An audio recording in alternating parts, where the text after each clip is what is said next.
Morning, guys. Welcome to Coffee Chat. Mm. Wow, I'll tell you what. I saved those first sips for you guys. I kid you not. And boy, you know how it is. I'll tell you. You know how important you are.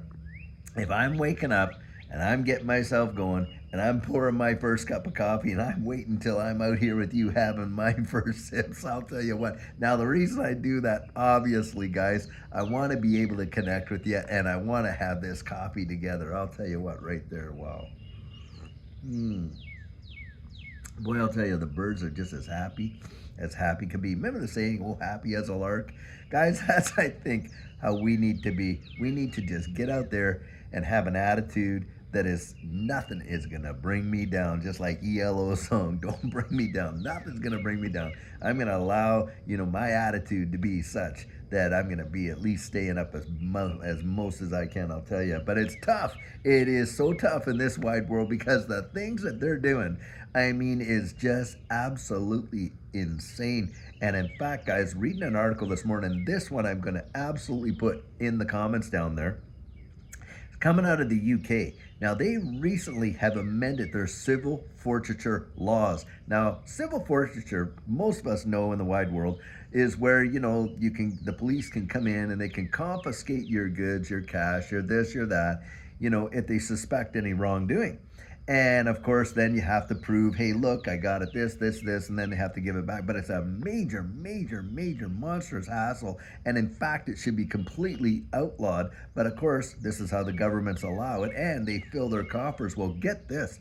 In the UK, they are allowing civil forfeiture and seizure of your crypto. You heard that right. And that's why I'm going to put the article right down in here. And not only that, you do not even have to be suspected of a crime. No evidence against you and this and that. And it's not only how are they going to seize your crypto? Because, guys, they can come, they can take your hardware wallets, they can take your passwords, they can do all kinds of stuff. You have got to read this to believe this. It is truly insane.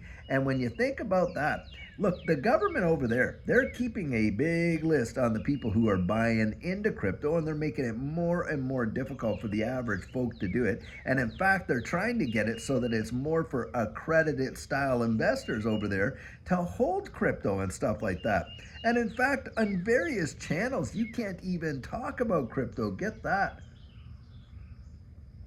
And now they're putting it out there that they can just go and seize it. Now, their rationale is, well, a lot of crypto is being used for all of these nefarious things and da da da da da. And that has just been the narrative that they pumped for years, which is absolute hogwash. And how do we know that? Because the powers that be themselves, the big institutions, the banks, and all that over there are buying it up like crazy. That's how we know. And on top of it, they're out there developing, spearheading a major central bank digital currency push in the UK. And this is where, guys, you cannot look what they're doing and what they're selling. It's like do as I say, not as I do kind of stuff. And that's what's really going on. And I think, when you think of the UK, I mean, the birthplace of the Magna Carta, now you got to go and research that. If you don't know your history, that was a phenomenal piece of legislation that was birthed over there that took away the divine right of kings and has led to a lot of these, democracies that we have around the world, and of course the United States as a republic. It is truly something else. And that liberty that we literally not just enjoy, but is the foundation of how we think in our society. Well, guys, it's being stripped away from us like right before our very eyes, and it seems like very few people are doing anything about it. And having said that, listen to this. Reading this article and seeing a little clip from Australia. Now, Australia is really rushing forward with this whole digital ID thing. And in their, their well, I was going to say their Congress, but it is not a Congress in that capacity. In fact, they're in a Westminster system like Canada, like the UK, and all that kind of thing, and it's called the House of Commons. And I'll tell you what, in their government, the House of Commons, all that, they're passing these bills to push through digital identity like no tomorrow. And guys, if you're seeing it in one Commonwealth country, you're going to see it in all of these Commonwealth countries, to be sure. And it's going to happen fast.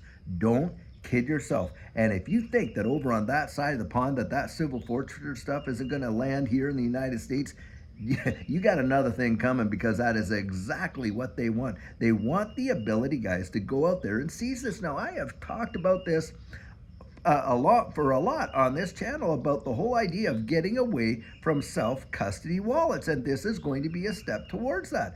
And why do I believe that? Well, because, guys, the government does not have the full ability to go out there and truly seize it. It would require a big sting operation to do it, because if you knew they were coming, well, you'd just stash all that stuff away. They're not getting it, right? But the thing is, guys, they're going to take away self-custody. I absolutely believe that 100%. I don't know how they're going to do it, don't know exactly when they're going to do it, but I absolutely believe they're going to do it. Now, something else that had come out and Judy was showing me this morning, and it really is telltale in this way right here. I'll tell you what. The United States right now is literally having all of the gold reserves. 90% of the gold reserves in the United States are owned by other countries. Well, it is being withdrawn and repatriated to those countries in breakneck speed like crazy. Now, think about this, considering the fact we're talking about civil forfeiture and all this. Back in the 1930s, when they had to revalue a lot of stuff, the government came out there and know what they did? They literally made it illegal for Americans to hold gold and all that kind of stuff as bullion, you know. And I would not put it past them. It was done by, you know, a presidential edict, you know, that kind of thing.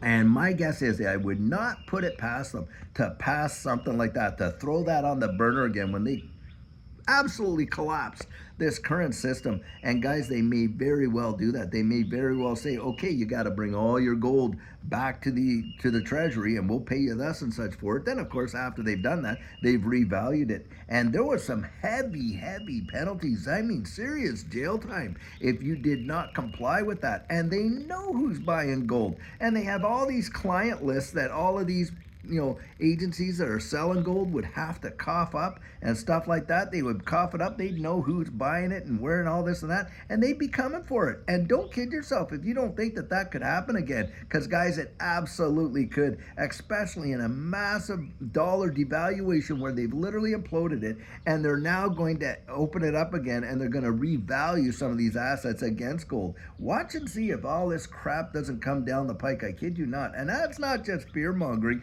Those things really did happen. Believe that. And in fact, Americans didn't get to hold gold anymore until from the 1930s, get this, to the 1970s. And it was after that that you could buy gold again. And so we don't know, guys, what's coming down the pike, but you're watching these governments around the world position themselves in a way through legislation that they could literally come in and just control it all like that. Don't think that I heard someone say, if you think these central banks are going to let go of the reins of, you know, the monetary systems, they will roll the tanks out on the streets before they ever do that.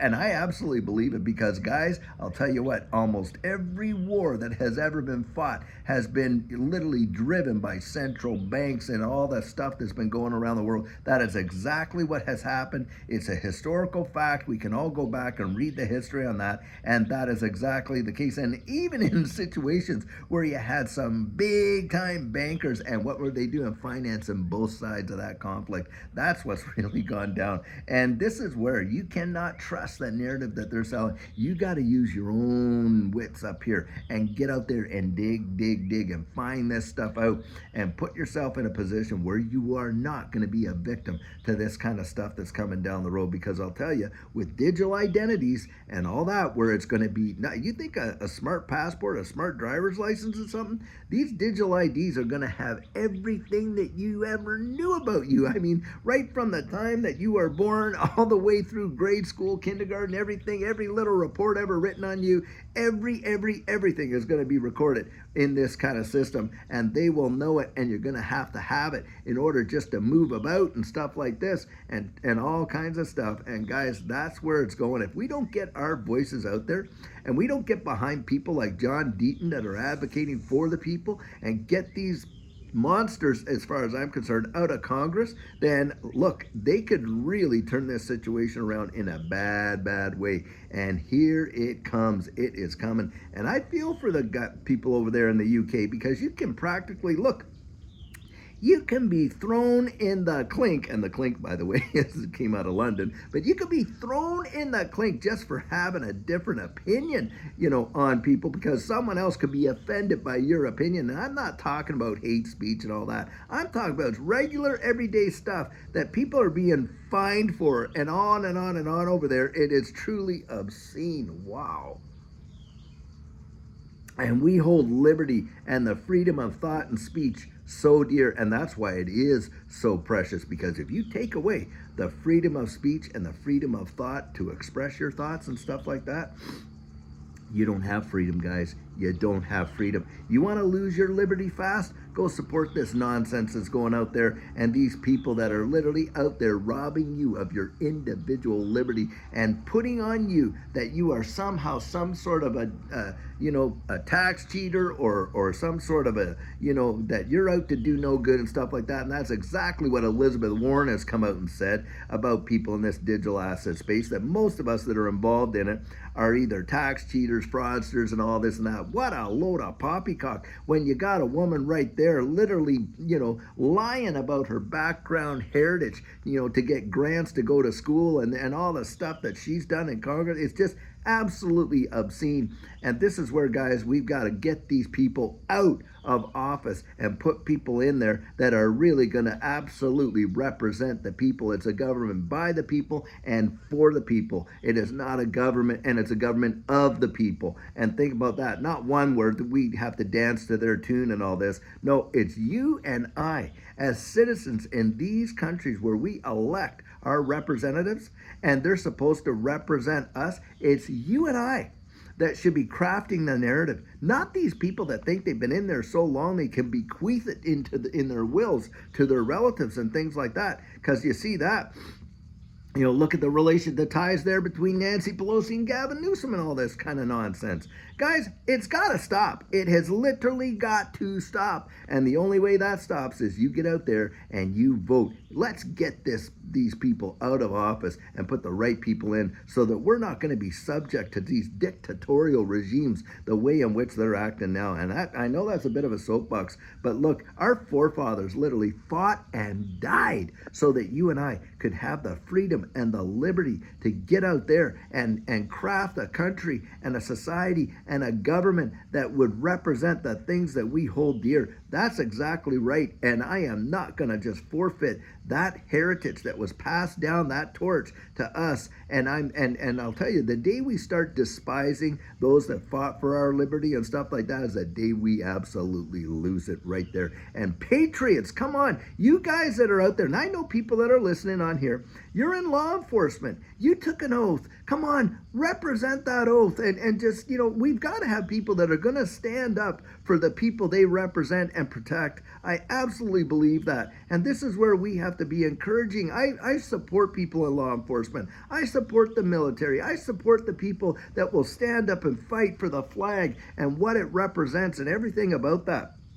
But guys, we can't be just dancing to the tune of people that are not standing up for what it really represents. And this is where we've got to get out there and get our voices heard, or we're going to see our liberties stripped away from us before you can even say boo. It's going to happen so fast. And that's why I get passionate about it, because I'm not that old. I don't think I'm that old, but boy, what we have seen in the change in this generation from the liberty we had as kids. Let's be honest, guys. All of us here that are in the the boomer and the Gen X group and all that, we knew what liberty felt like, don't we? And we can tell this younger generation all about it, and how we didn't have to prove our identity to the point that where we do now and stuff like that. And a person was as good as their word, and on and on and on. We got to bring it back, or we're going to lose it altogether. And of course, our kids and our grandkids will never even know what it existed. That's perhaps what's happening.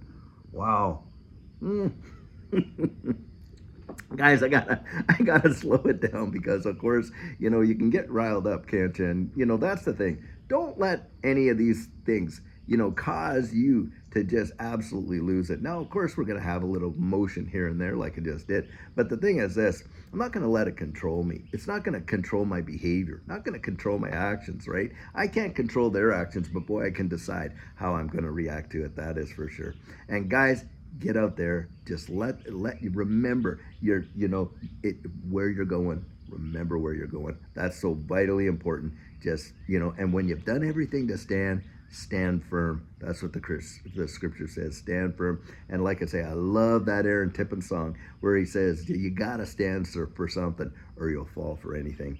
Take a stand. That's all I'd have to say. Well, guys, I sure hope you're having an amazing day this morning and until later on. And by the way, I was out late last night with my son from Canada. That's why I didn't get a video out last night. And so really wanted to enjoy his time and things like that. And guys, I'd say that too. Get out there, spend that time with your family. They mean so much. They mean so much. Anyway, guys, till later on when we are going to have a fabulous video for you. Have a great one and take care.